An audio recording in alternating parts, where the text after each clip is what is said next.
नमस्कार साथियों, स्वागत है आपका अपने YouTube channel maths booster plus classes में। आज मैं आपके लिए मासा लासा के एक हार्ड क्वेश्चन लेके आया हूँ। इससे पहले मैंने मासा लासा की वीडियो आपको डाल दी है। अब थोड़ा हार्ड क्वेश्चन चलते हैं कि अगर पेपर में कहीं ना कहीं आपका हार्ड क्वेश्चन आ जाए तो आपका छूटना नहीं चाहिए, क्योंकि आप मैथ्स बूस्टर प्लस क्लासेस पे सीख रहे हैं। ठीक है, चलते हैं पहले क्वेश्चन की तरफ। क्या बोल रहे हैं, दो संख्याओं का योग कितना है, 36 है, यानी 36 है। यदि उनके मासा तथा लासा क्रमशः, अगर कहीं पर ऐसा लिखा हो क्रमशः, तो इसका मतलब ये होता है कि पहले वाला मासा है और सेकंड वाला आपका क्या है, लासा है। मतलब मासा आपका 3 है और लासा कितना है, 105 है। ठीक है, तो पूछा है तो दोनों संख्याओं के व्युत्क्रमों का योग कितना होगा। अब व्युत्क्रम का जो मतलब होता है, व्युत्क्रम का जो मतलब होता है उल्टा। व्युत्क्रम का मतलब कितना होता है, उल्टा। योग का मतलब क्या होता है, प्लस। ठीक है, तो हम इस क्वेश्चन को किस तरीके से करेंगे, तो सबसे पहले हम संख्याएं मान लेंगे ए और दूसरी मान लेंगे बी। दो संख्याएं मान ली, ए और बी। संख्याएं मान ली हमने ए और बी।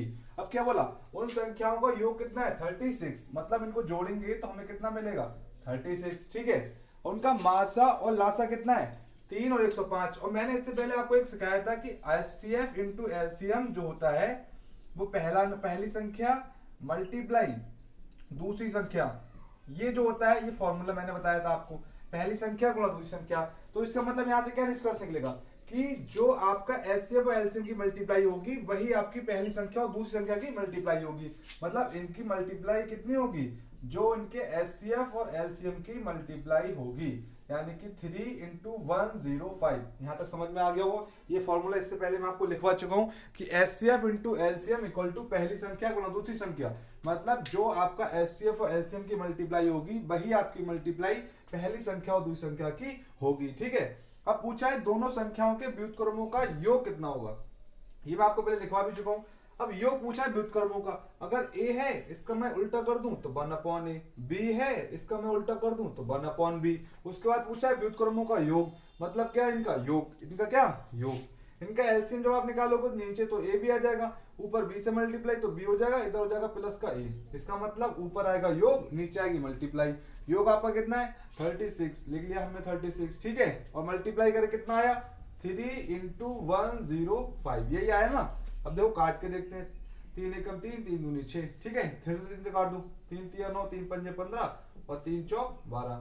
मतलब 4/35 जो है आपका आंसर हो गया। ये कहीं ना कहीं क्वेश्चन अपने आप में इंपॉर्टेंट बन जाते हैं, क्योंकि मासा लासा से रिलेटेड है और थोड़े से हार्ड लेवल है इसका।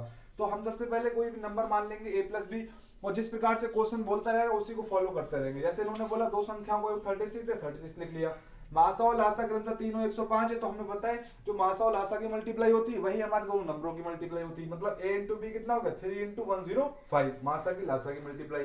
फिर पूछा व्युत्क्रमों का योग, तो a को हमने व्युत्क्रम यानी उल्टा किया 1/a, अब b को उल्टा किया तो 1/b। जब इनको ऐड किया तो दोनों आ जाएंगे a b, यहाँ पर लिख लिया b प्लस a, यानी b प्लस a हो चाहे a प्लस b हो, दोनों का क्या है 36 अपॉन में 305 मल्टीप्लाई एक यहाँ पर लोएस्ट फॉर्म में चेंज कर ले तो कितना आ गया 4/35। ये थोड़ा सा हार्ड क्वेश्चन है, लेकिन कहीं ना कहीं अगर आप इसको प्रैक्टिस में करेंगे तो ये बहुत ही आसान लगेगा, क्योंकि मासा लासा से रिलेटेड है, इसलिए मैंने आपको ये करवाया है। अगले क्वेश्चन पे चलते हैं। अब मैं आपको बता दूं अगला क्वेश्चन किस तरीके से करेंगे। सपोज दैट हमारा ये 4 है यहाँ पर और यहाँ पर 12 है। अगर हमारा इनका मासा कितना आ गया, मासा जो आ गया हमारा, सो यहाँ पर लिख लेते हैं हम 16 लिख लेते हैं। अगर इनका हमारा मासा कितना आ गया, 4 आ गया, मासा जो हमारा है कितना आ गया, 4 आ गया।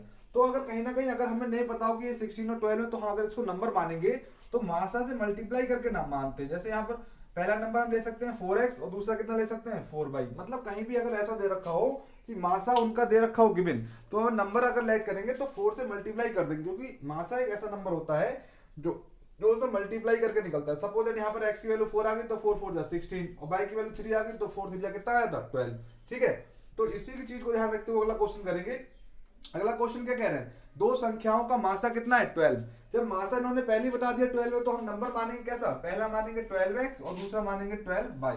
दोनों नंबर पे x नहीं लेंगे, यहाँ पर नंबर चेंज होंगे x और y। अगर एक ही ले लोगे नंबर x और x तो इसका मतलब वो दोनों नंबर सेम हो जाएंगे, इसीलिए हम यहाँ पर क्या लेंगे x और y। फिर बोला यदि दोनों संख्याओं का योग 180, मतलब इनका जो योग है वो कितना है 180। ठीक है, 180। अब यहाँ से अगर हम 12 दोनों में से कॉमन ले लें तो उधर बचेगा x plus y equal to 180 upon का 12, यानी कि 12 एकम 12 और कितना बचा 6 बचा, 12 पंजे 60, यानी कि हमें मिल गया x plus y equal to 15। x plus y equal to 15। अब मासा तो इनका 12 है ही, लेकिन जो मासा के बाद जो नंबर मल्टीप्लाई होगा उसका x plus y equal to 15। तो 15 मतलब ऐसे नंबर हमें लेने हैं दो x और y की जगह कि जिनको जोड़ने पे कितना आना चाहिए आपका, जिनको जोड़ने पे आपका आना चाहिए 15। तो सबसे पहले हम ले लें 1 के साथ में 14 ले लिया, 2 के साथ में हमने 13 ले लिया, ठीक है, 3 के साथ में हमने 12 ले लिया, 4 के साथ में हम कितना ले लें 11 ले लें, ठीक है, 5 के साथ में हम कितना ले लें 5 के साथ में लेंगे 10 लेंगे, ठीक है, और 6 के साथ में हम कितना ले सकते हैं 6 के साथ में हम ले सकते हैं 9, ठीक है, 7 के साथ में हम कितना ले सकते हैं 8। अब इसके बाद रिपीट होना स्टार्ट हो जाएगा, 8 के बाद फिर कितना आएगा 7 के बाद 8 आ गया, 8 के बाद 7, 8 के बाद फिर से 7 आ जाएगा, तो रिपीट होना स्टार्ट हो जाएगा। अब यहाँ पर इनका मासा पहले दे रखा है 12 है, इनका जो मासा है वो उन्होंने पहले ही दे रखा कितना है 12 है। तो हम इसमें से ऐसे नंबर चुनते हैं जो सहवास संख्या हो, मतलब जिनका आपस में कोई कॉमन गुणनखंड ना हो, तो वही इसके संभावित युग्म की संख्या आ जाएगी, क्योंकि हमारा मासा तो पहले से 12 आ गया, और अगर यहाँ पर कोई दो नंबर ऐसे आ गए जिनका आपस में कोई कॉमन गुणनखंड हो गया तो मासा इसका 12 ना होकर बढ़ जाएगा।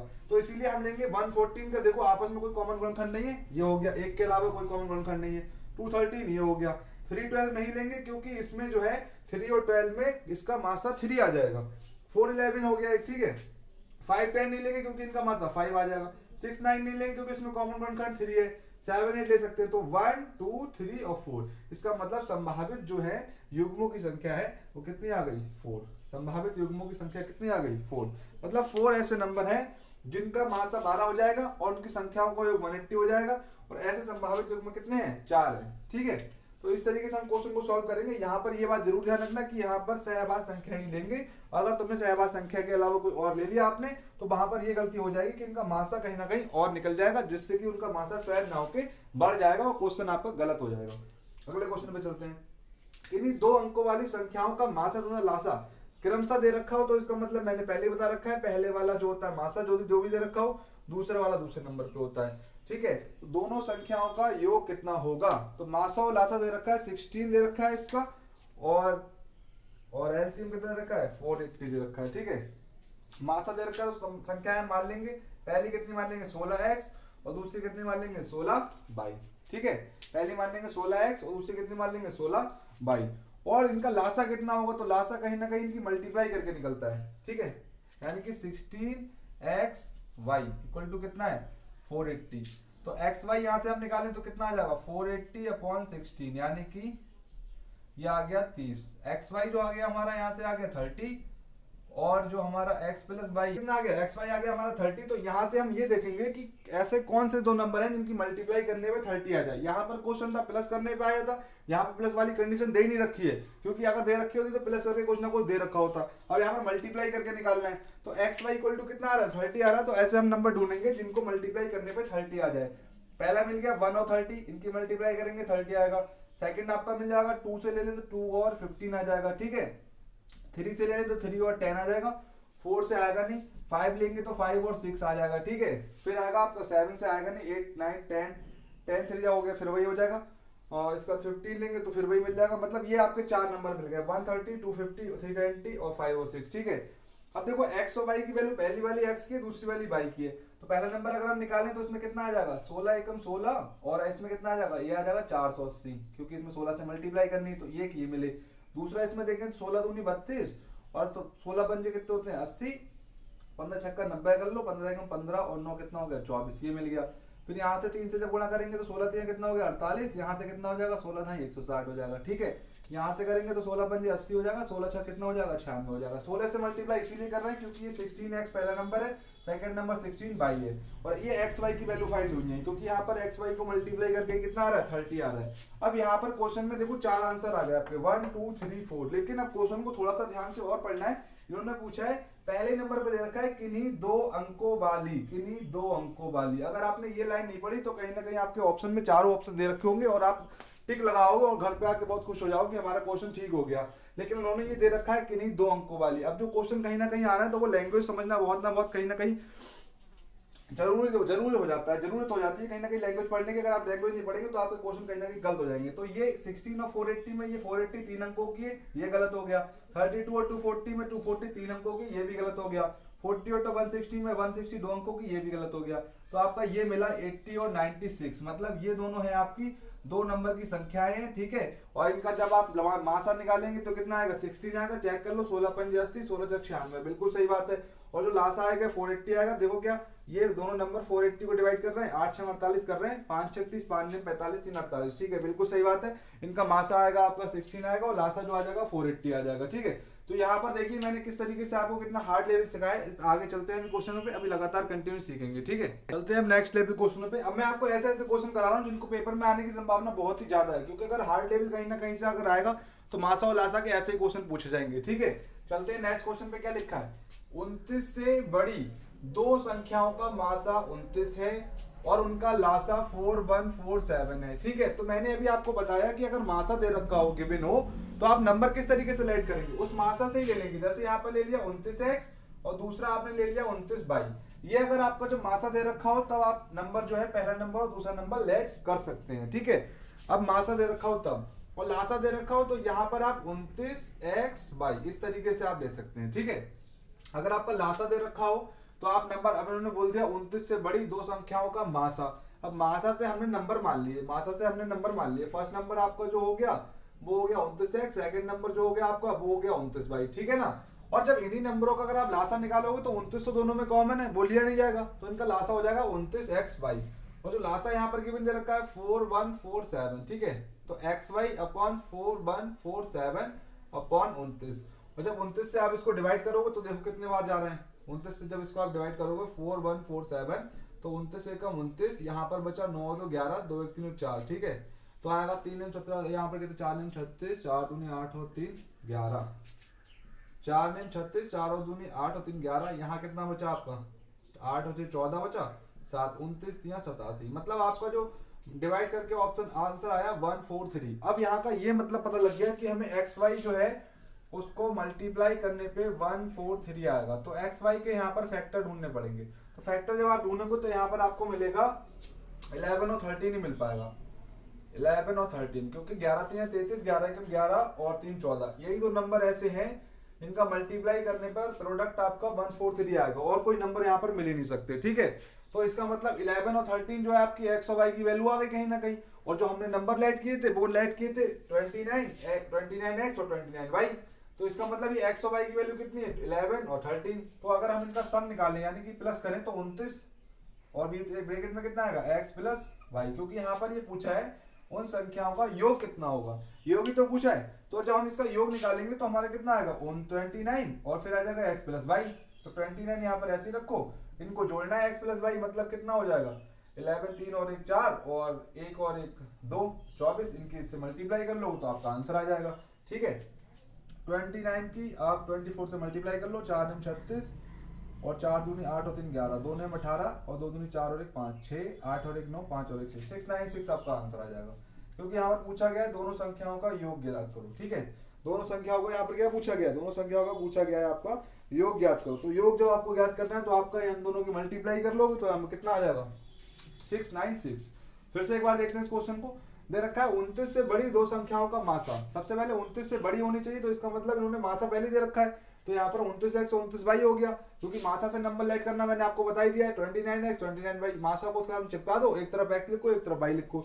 लेकिन जब इन्हीं नंबरों का अगर आप लासा निकालोगे तो यहाँ पर जो लासा आएगा वो 29xy आएगा, एलसीएम जो आएगा 29xy आएगा, और इनका लासा कितना है 4147। तो ये 29 से इसको जब डिवाइड करोगे तो 143 आएगा डिवाइड करके, ठीक है। अब 143 को आप जब यहाँ पर निकालोगे इसके फैक्टर, तो 11 और 13 के अलावा कोई ऐसा फैक्टर नहीं आएगा जो 143 को ऐसे दो भागों में बांटे। तो 143 यहाँ पर पता लग गया, x की वैल्यू 11 और y की 13। अब इनका योग पूछा है तो योग बराबर 29 और ब्रैकेट में x प्लस वाई आएगा, क्योंकि 29 दोनों में कॉमन है। अब x प्लस वाई को जो जोड़ेंगे तो कितना आएगा 24 और इनकी मल्टीप्लाई करेंगे तो आएगा कितना 696, ठीक है। तो ये क्वेश्चन हो गया होगा। अगले क्वेश्चन पे चलते हैं। अगले क्वेश्चन की तरह बहुत इंपॉर्टेंट क्वेश्चन लिया है मैंने ये दोनों। ये जो है अगर इसका रेशियो दे रखा होता उस तरीके से क्वेश्चन किस तरीके से निकालेंगे तो ये कहीं ना कहीं अपने आप में इंपॉर्टेंट बन जाते हैं, इसलिए मैंने आपको इसमें रखे हुए हैं। तो क्वेश्चनों को बिल्कुल ध्यान से देखिए और लास्ट तक वीडियो देखिए बिल्कुल, क्योंकि एक से एक मैं आपको इंपॉर्टेंट क्वेश्चन ही करा रहा हूँ। यहाँ पर लिखा हुआ दो संख्याओं में अनुपात 5:8 है। और जब भी कभी आपका अनुपात दे रखा हो, जब आपका अनुपात दे रखा हो आपका 5:8, तो आप संख्या मान लो इसके साथ में x चिपकाओ, इसके साथ में भी x चिपकाओ, यानी कि दोनों संख्याओं में आपको 5x और 8x लेना है, क्योंकि यहाँ पर अनुपात दे रखा है 5:8। इससे पहले मासा दे रखा था तो हम वहां पर x और x नहीं ले रहे थे, वहां पर x और y ले रहे थे क्योंकि वो मासा दे रखा था। लेकिन यहाँ पर अनुपात दे रखा है तो हम ले लेंगे 5x और 8x, ठीक है। अब यहाँ पर दे रखा है मासा कितना है 15, यानी कि जो एचसीएफ दे रखा है वो आपका दे रखा है 15। तो एचसीएफ को जो मैंने आपको बताया था हाईएस्ट कॉमन फैक्टर, अब इन दोनों में अगर आप देखोगे कॉमन क्या है तो कॉमन आपका क्या आ रहा है, एक्स आ रहा है, दोनों में क्या आ रहा है कॉमन, एक्स आ रहा है। लेकिन ये कह रहे हैं एचसीएफ 15 है, तो इसका मतलब जो एचसीएफ हमारे हिसाब से एक्स है, इनके हिसाब से कितना है 15 है। तो हमें पता लग गया कि एक्स की वैल्यू कितनी है 15। अब पूछा गया कि दोनों संख्याओं का अंतर कितना होगा, दोनों संख्याओं का अंतर कितना होगा। पहली संख्या हमारी 8x, दूसरी संख्या हमारी 5x। अगर इनका अंतर निकालना है तो बड़ी वाली में छोटी वाली घटा दो, यहाँ पर आ गया 3x और x की वैल्यू आपकी कितनी थी 15 थी, तो 15 यहाँ कितना आ गया 45, ये आपका आंसर आ गया। कहीं ना कहीं ये क्वेश्चन आपके पेपर में देखने को मिलते हैं, ये इंपॉर्टेंट क्वेश्चन है और बिल्कुल ही आसानी से हो जाते हैं। आपको क्या करना है, रेशियो दे रखा है, आपको नंबर ऐड कर लेना। अगर 5 और 8 का रेशियो दे रखा है, पहले ले लिया 5x, दूसरा ले लिया 8x। अब क्या करना है, अंतर निकालना है। क्या पूछा है, दोनों संख्याओं का अंतर, अंतर निकालना है तो बड़ी वाली में छोटी वाली घटाओ, 3x आ गया। अब x की वैल्यू कैसे आए, x की वैल्यू मैंने बता दिया, एचसीएफ इसमें गिवन है 15 है, लेकिन हमारे अकॉर्डिंग जो हमने नंबर लेट किए हैं उसमें तो दोनों में कॉमन x आ रहा है। इसका मतलब कंपेयर करेंगे तो x इक्वल टू कितना आ जाएगा 15 आ जाएगा, और x की वैल्यू 15 लगा दोगे तो 15 से कितना आ जाएगा 45। बहुत ही कहीं ना कहीं इंपॉर्टेंट क्वेश्चन बन जाता है ये वाला। तो इसके अलावा अभी देखिए योग वाला भी देखते हैं, ये आपका है 5वां क्वेश्चन। अब देखते हैं योग वाला, इससे लास्ट वाला, ये 6 वाला क्वेश्चन। देखिए इसमें क्या दे रखा है, दो संख्याओं में अनुपात दे रखा है 2 3, इसमें अनुपात दे रखा है 2 और 3। इसी तरीके से लाइट करेंगे, यहाँ ले लेंगे 2x, यहाँ ले लेंगे 3x। लेकिन अब की बार इन्होंने मासा ना देके लासा दे रखा है, यानी कि एलसीएम दे रखा है। तो एलसीएम क्या होता है, एलसीएम होता है इन दोनों की मल्टीप्लाई कर लो, 3 2 या 6 और x। क्योंकि एलसीएम में कॉमन वाला नंबर नहीं लेते हैं, उसमें लिखा है हाईएस्ट, एलसीएम का lowest common multiple. Lowest common multiple का मतलब इन दोनों में कॉमन आ रहा है तो एक ही बार लेंगे उसको, x 2 बार नहीं लिखेंगे। 3 2 कितना आ गया 6, ठीक है। अब पूछा दोनों संख्याओं का योग कितना होगा। अब यहाँ पर एलसीएम पहले 6 दे रखा है, इनके अकॉर्डिंग 48 है, तो यहाँ पर 6x इक्वल टू 48 करेंगे तो x इक्वल टू कितना आ जाएगा 6 8 जा 48।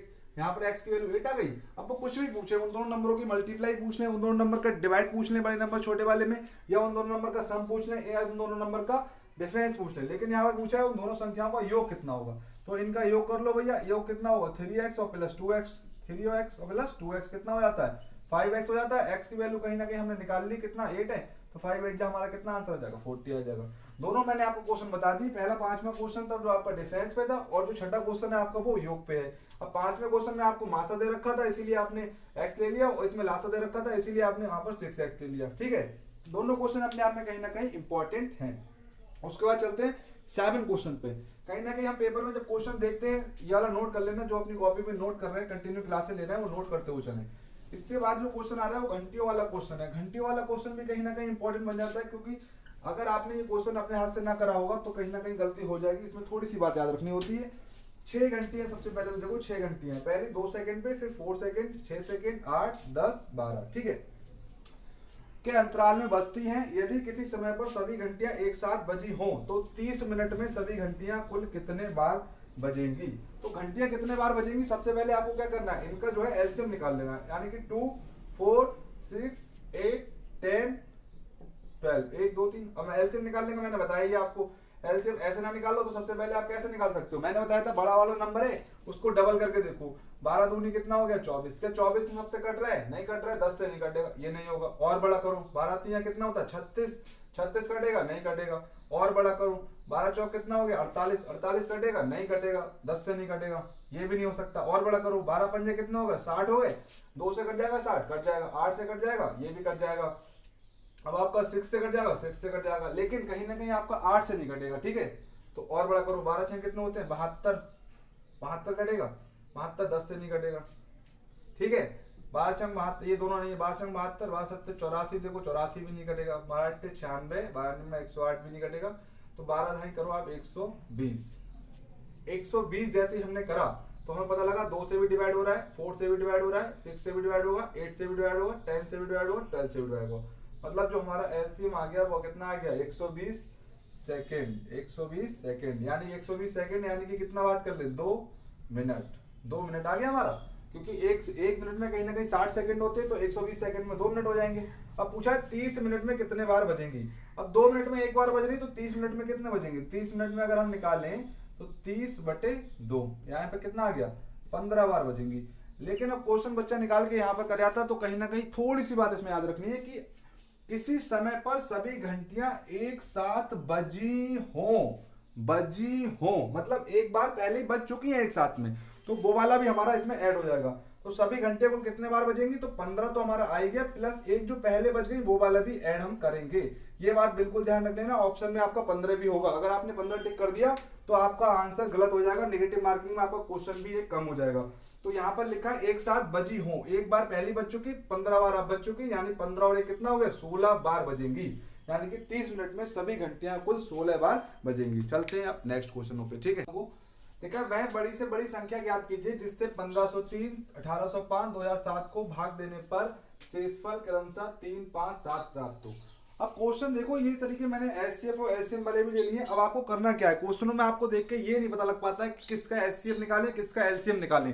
तो आप सबसे पहले अगर ऑप्शन देखेंगे तो आपको ऑप्शन में एचसीएफ वाला भी मिलेगा और एलसीएम वाला भी मिलेगा। तो यहाँ पर अंतर देखिए, मैं आपको बता रहा हूँ। इसमें पूछा गया है बड़ी से बड़ी संख्या याद की जिससे अब मासा जब मैंने आपको निकलवाया था तभी मैंने आपको बताया था कि एचसीएफ निकालते हैं, एचसीएफ जो आता है वो जो नंबर गिवन होते हैं उसको डिवाइड किया था, उसको डिवाइड करता है। अब जिससे का मतलब जिससे ये डिवाइड करना है, मान लीजिए इसका मतलब इसका हमें क्या निकालना है, एचसीएफ निकालना है। अब दे रखा है क्रमशः मैंने बता दिया 1503 का क्रमशः पहले आएगा, जो शेषफल दे रखा हो वो आप पहले इसमें सब्ट्रैक्ट कर लो, तो इसमें कितना आ जाएगा 1500, ये पहले वाले का शेषफल है। 1805 का शेषफल उन्होंने 5 दे रखा है, जब इसको आप घटाओगे तो 1800 आ जाएगा। और आपका 2007 का जो शेषफल दे रखा है उन्होंने 7 दे रखा है, जब आप इसको घटाओगे तो आपका कितना आ जाएगा, ये 2000 आ जाएगा, ठीक है। तो कहीं ना कहीं आपको ये देखने को मिला। अब यहाँ पे ये देखो 20 दोनों में तीनों में कॉमन आ रहे हैं, इसका मतलब इसका जो एचसीएफ आएगा वो कितना आ जाएगा, 100 आ जाएगा इसका एचसीएफ। अब इधर कितना बचा, इधर बचा 15 बचा, इधर बचा 18 बचा, इधर बचा 20 बचा। अगर इन तीनों में कोई अगर कॉमन आ रहा है, अगर इन तीनों में कोई कॉमन आ रहा है तो वो एचसीएफ में और मल्टीप्लाई होता। सपोज दैट यहाँ पर 3 पंजे 15, 3 चक 18, यहाँ पर 3 सत्ते 21 हो जाता, यहाँ पर 21 होता, तो इसका मतलब 3 से इसमें और मल्टीप्लाई कर देते, और जब 3 से मल्टीप्लाई कर देते तो कितना आ जाता है एचसीएफ, कितना आ जाता, 300 आ जाता, ठीक है। लेकिन यहाँ पर 2 जीरो ही तीनों में मिल रहा है, 2 जीरो यहाँ मिला, 2 जीरो यहाँ मिला और 2 जीरो यहाँ मिला, ठीक है। तो इसका मतलब इसका एचसीएफ आपका कितना आ जाएगा, 100 आ जाएगा आपका एचसीएफ। अब देखो चेक कर लो एक बार आंसर, 100 से जब इसको पूरा डिवाइड करोगे तो कहीं ना कहीं 3 बचेगा, 100 से जब इसको डिवाइड करोगे तो कहीं ना कहीं 5 बचेगा, अब 100 से कहीं ना कहीं इसको डिवाइड करोगे तो कहीं ना कहीं 7 बचेगा। तो ये आपका आंसर कितना आ गया, 100 आ गया। तो सबसे पहले क्वेश्चन को पढ़ के आपको ये पता लग जाना चाहिए कि एचसीएफ निकालना है या एलसीएम। अगर इतना ही आपने पता लगा लिया तो आपका आधा क्वेश्चन तो वही सॉल्व हो गया। अगला क्वेश्चन देखो क्या लिखा है, अगला क्वेश्चन, वह बड़ी से बड़ी संख्या ज्ञात कीजिए जिससे 90, 135, 180 में भाग देने पर शेषफल दशा में समान प्राप्त हो। अब यहाँ पर दो तरीके से मैं आपको बता दे रहा हूँ कि आप किस तरीके से पहचानेंगे। सबसे पहले तो यहाँ यही लिखा हुआ है बड़ी से बड़ी, यहाँ भी दे रखा है बड़ी से बड़ी, और जब आप एचसीएफ निकालते हैं तो एचसीएफ का जो फुल फॉर्म होता है वो मैंने बता दिया, बहुत जरूरी होता है आपको ये फुल फॉर्म जानना। इसमें लिखा हुआ है हाईएस्ट कॉमन फैक्टर, हाईएस्ट का मतलब होगी बड़ी से बड़ी, इसका मतलब यहाँ से एक ना एक नजर हमको यही पता लग रहा है कि बड़ी से बड़ी का मतलब बोला एचसीएफ भी निकालना है। दूसरी बात फिर चेक करेंगे, इसमें बोला है में भाग देने पर, मतलब इनमें भाग देने पर शेषफल प्रत्येक दशा में समान प्राप्त हो, शेषफल प्रत्येक दशा में क्या हो, समान प्राप्त हो। तो आप इसका क्या निकालोगे, इसका तो इसका एचसीएफ निकाल लो। इसको एचसीएफ देखते हैं कितना आता है इसका जो है आपका 90 और आपका आ गया 135, फिर आ गया आपका 180। सबसे पहले देखो इसका अगर एचसीएफ निकालें तो 15 से इसको काटने, 15 छक्का 90, 15 सत्ते 135, 15 एकम 15, 3 15 30। इसका मतलब इसका एचसीएफ कितना आ गया 15। इसका मतलब इसमें कोई ऐसा नंबर आएगा जिससे कि इससे तीनों को डिवाइड करें तो प्रत्येक दशा में समान प्राप्त हो। तो 15 से जब आप इसको डिवाइड करोगे तो 0 मिलेगा, 15 से आप 135 को डिवाइड करोगे तब भी 0 मिलेगा, 15 से इसको डिवाइड करोगे तो भी 0 मिलेगा, मतलब आपका आंसर आ गया कितना 50, ठीक है। और लेकिन कभी कभी किसी क्वेश्चन में दे रखा होता है कि इतना प्राप्त हो या, तो वो हम इसमें ऐड कर सकते हैं। ये क्वेश्चन बिल्कुल आसान था, इसमें कोई इतना कठिन नहीं था, बस याद रखना बड़ी से बड़ी का मतलब होता है हाईएस्ट कॉमन फैक्टर, ठीक है। नेक्स्ट क्वेश्चन पे चलते हैं, नोट करते हुए चलना अपनी कॉपी पे, इंपॉर्टेंट क्वेश्चन है और कहीं ना कहीं आए हुए क्वेश्चन है, ठीक है। आए हुए क्वेश्चन है, नंबर सिस्टम में चल रहा है। अभी नंबर सिस्टम की बहुत सारी क्लासें हो चुकी है, जिसने नहीं देखी है उसको पीछे प्ले लिस्ट में जाके देख सकता है बैक करके। और मैं आपको एक क्वेश्चन करा रहा हूँ, कहीं ना कहीं नंबर सिस्टम छूटना नहीं चाहिए। अब बोला भाई छोटी से छोटी, अब छोटी से छोटी बड़ी से बड़ी भी यहाँ से आप पहचान सकते हो। छोटी से छोटी का मतलब यही होता है lowest common multiple, lowest common multiple. तो आपको कहीं ना कहीं अपने दिमाग में यही आ जाना चाहिए कि कहीं ना कहीं ये एलसीएम निकालने की बात तो नहीं कर रहे हैं, बिल्कुल कर रहे हैं। तो ये बोल रहे हैं जो 15, 18, 24 से, अब इनसे भाग देना है। जब इनसे भाग देना है तो कहीं ना कहीं एलसीएम में निकालना होता है, ये तो कंफर्म हो गया। तो जब इनसे भाग देना है तो इनका एलसीएम निकाल लो। पहला 15 है, दूसरा 18 है, फिर आपका 24 है, फिर आपका 30 है। ठीक है, इनका एलसीएम निकाल लो। 3 से काट लो, 3 पंजे 15, 3 छक 18, 3 अट्ठे 24 और 3 है कितना आ गया 30। ठीक है, फिर आप इसको काटो, 5 से काट दो, 5 एकम 5, 6 ऐसे रखो, 8 ऐसे रखो, 5 दूनी कितना आ गया 10। फिर काट लो 2 ऐसा, 2 3 6, 2 चौक 8, 2 एकम 2। ठीक, 3 से काट दो, 3 एकम 3, 4 ऐसे रह जाएगा। ठीक है, तो आ जाएगा 5 से 15, दूनी 30, 3 90, 90 चौक कितना हो गया 360।